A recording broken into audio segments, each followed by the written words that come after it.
சற்று முன் கிடைத்திருக்கக்கூடிய முக்கியமான தகவல்.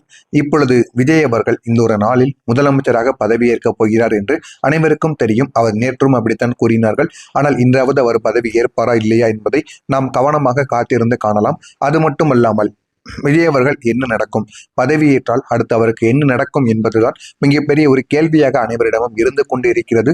விஜய் அரசியலுக்கு வந்த பிறகு அவரது ஒவ்வொரு பேச்சும் மக்களின் கூட்டங்களும் அரசியல் நகர்வும் பெரிய ஒரு விவாதமாகவே மாறிக்கொண்டே தாங்க இருந்தது. அந்த ஒரு சூழலில் அவர் முதல்வர் பதவி ஏற்கக்கூடிய அந்த ஒரு தருணத்தில் வந்தால் தமிழக அரசியலில் இதுவரை இல்லாத ஒரு அளவுக்கு கடுமையான ஒரு அரசியல் மோதல்கள் ஏற்படும், எதிர்ப்புகளும் உண்டாகவும் ஆரம்பிக்கும், கேள்விகளும் உருவாகி கொண்டே தாங்க இருக்கும் என்று அரசியல் விமர்சனர்கள் அனைவரும் கூறிக்கொண்டேதாங்க இருக்காங்க. முதலாவது ஒரு பெரிய பிரச்சனையாக இருப்பது என்ன தெரியுமா? அனுபவம் இல்லாத ஒரு ஆட்சி என்ற எதிர்க்கட்சிகளின் தாக்குதல்கள். இதுதான் மிகப்பெரிய அளவுக்கு மிகப்பெரிய ஒரு பிரச்சனையாக அனைவராலும் பார்க்கப்படுமாம். குறிப்பா மு.க. ஸ்டாலின் தலைமையிலான திமுக சினிமா புகழ் மட்டும் ஒரு மாநிலத்தை நடத்திய போதுமா, படத்தில் நடித்து நல்ல பேர் வாங்கினால் மட்டும் அரசியலை நடத்திவிட முடியுமா என்ற ஒரு கேள்வியை அவர் முன்வைப்பார் என்று அனைவராலும் பார்க்கப்படுகிறது. விஜய் மக்கள் மனதில் பெரிய ஆதரவை பெற்றிருந்தாலும் நிர்வாக அனுபவம், சட்டமன்ற அனுபவம், பொருளாதார மேலாண்மை, மத்திய அரசுடன் உறவு போன்ற விஷயங்களில் அவரை கடுமையாக சோதிப்பார்கள் என்று அனைவராலும் எதிர்பார்க்கப்படுகிறது. ஒரு ரசிகர் மன்ற அமைப்பை நடத்துவது வேறு, ஒரு மாநிலத்தை நடத்துவது வேறு என்ற ஒரு வகையில் தினமும் அரசியல் விமர்சனங்கள் தினமும் எழுப்பக்கூடிய கேள்விகள் அதிகமாகவே தாங்க இருந்து கொண்டிருக்கிறது.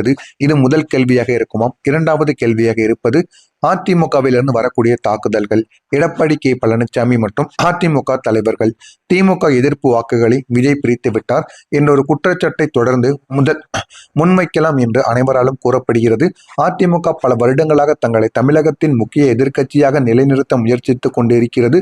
ஆனால் விஜய் அரசியலுக்கு வந்த பிறகு இளைஞர்கள் மற்றும் நகரப்புற வாக்காளர்களில் மாற்றங்கள் ஏற்பட்டதாக பேசப்பட்டது.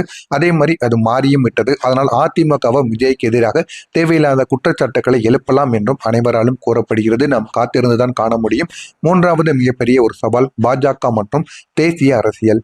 அண்ணாமலை தலைமையிலான தமிழக பாஜக விஜயின் அரசியல் நிலைப்பாடுகளை மிகவும் தீவிரமாக ஆய்வு செய்யக்கூடிய ஒரு கட்சியாக மாறிவிடும் என்று அனைவராலும் கூறப்படுகிறது.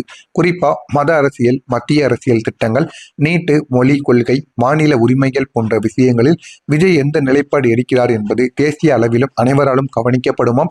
அவர் மத்திய அரசுக்கு எதிராக கடுமையாக பேசினால் உடனடியாக அரசியல் மோதல் உருவாகுவதற்கும் வாய்ப்புகள் இருக்கும் என்று அனைவராலும் கூறப்படுகிறது. நம்ம காத்திருந்து காணலாம் விஜய் அவர்கள் அடுத்து என்ன செய்ய போகிறார், இதற்கு பதிலடி பாஜக அவர்கள் எப்படி கொடுக்க போகிறார்கள் என்பதை.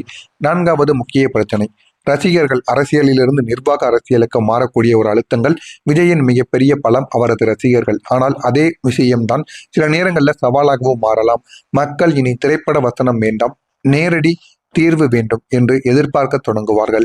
வேலைவாய்ப்பு, விலைவாசி உயர்வு, விவசாயம் போன்ற தினசரி பிரச்சனைகளில் உடனடியான முடிவுகள் எடுக்க வேண்டிய ஒரு நிலைமைகள் வரும். அந்த ஒரு நேரத்தில் திரைப்பட ஹீரோவின் இமேஜானது அரசியல் உலகில் எவ்வளவு வேலை செய்யும் என்பதை பெரிய ஒரு கேள்வியாக மாறிவிடுமாம். இன்று அவர் பதவி ஏற்கக்கூடிய நாள் என்ற ஒரு கற்பனை சூழ்நிலையில் நடந்தாலும் ஊடகங்கள் எழுப்பக்கூடிய முக்கியமான கேள்விகள் பல இருக்கும். திமுக ஆட்சியை பற்றி உங்களுடைய மதிப்பீடு என்ன? மத்திய அரசுடன் நீங்கள் எப்படி செயல்பட போகிறீங்க? உங்களுடைய அமைச்சரவையில் யார் யார்? நடிகர்